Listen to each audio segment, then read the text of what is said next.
Pusat Vulkanologi dan Mitigasi Bencana Geologi atau PVMBG merespon pernyataan BMKG terkait megatrust di Laut Selat Sunda. PVMBG menyebut jika gempa megatrust tidak dapat diprediksi kapan akan terjadi. Baru-baru ini jagat maya dihebohkan dengan pernyataan Badan Meteorologi, Klimatologi, dan Geofisika atau BMKG terkait gempa megatrust di Selat Sunda hingga memicu gempa bumi dengan magnitudo 8,7 hingga 8,9. Hal ini akan menimbulkan kerusakan parah di sebagian wilayah Pulau Jawa dan Sumatera.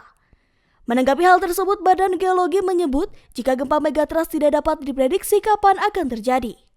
Selain itu, pihak dari Badan Geologi juga sudah membuat peta kawasan rawan bencana gempa bumi yang di dalamnya terdapat nilai percepatan pergerakan tanah dan konversi kebesaran guncangan dengan skala 1 hingga 12. Selain itu, PVMBG juga menjelaskan jika guncangan dengan skala 8 mmi atau lebih dipastikan bangunan tanah gempa sekalipun akan rusak. Oleh sebab itu, pemerintah dan masyarakat dapat menyiapkan diri ketika terjadi gempa bumi besar. Oke, pertama begini, kalau dari Badan Geologi tentu kita dari tinjauan geologi kita bahwa bumi ini dengan konsep tektonik lempengnya itu jelas adalah di antara subduksi dengan antara beberapa lempeng yang bertemu itu pasti ada pelepasan energi secara tiba-tiba. Terus pertanyaannya kapan dan berapa besar, itu mungkin bisa dihitung semuanya. Terus kemudian informasi yang kita dapatkan namanya antara dengan megatrust bahwa dengan magnitudo 8,9. Sebenarnya itu wajar-wajar aja informasi itu dikeluarkan semua. Karena itu 8,9 tentunya masih lebih rendah daripada gempa bumi yang terjadi di Aceh 9,2. Berarti itu probabilitas kalau melihat seperti itu ya mungkin saja terjadi di sini maupun di seluruh dunia. Persoalannya bagaimana kita mensikapi informasi seperti ini ketika kita tidak bisa melakukan namanya prediksi tentang waktu dan berapa besarnya suatu titik. Bahwa kalau dari Badan Geologi tentunya kita menggunakan informasi bahwa berapa sih besarnya guncangan jika terjadi gempa di suatu sumber yang kita tidak ketahui. Maka itu kita menggunakan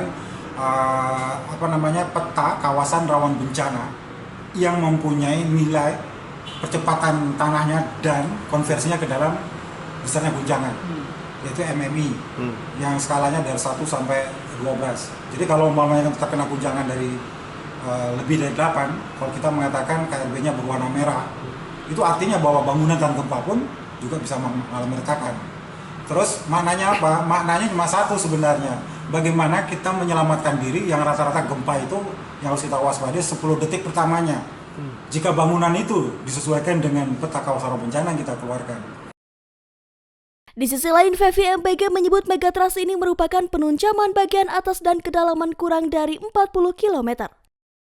Jadi megatrust itu merupakan suatu istilah sumber gempa bumi. Mega itu mempunyai makna dia besar. Jadi kalau megatrust di sini dari dua kata mega dan trust. Mega itu besar, ini kekuatannya di atas 8, dan trust itu jenis patah naik. Karena patah naik itu ada dua jenis, ada yang reverse dan yang trust. Kalau yang trust ini yang sudut naiknya itu dia kurang dari 45 derajat. Kalau yang reverse yang lebih terjal lebih dari 45 derajat. Ya kalau kita lihat bahwa peta sumber gempa bumi ya, yang di dalamnya juga ada Badan Geologi, itu kan membuat semacam suatu skenario.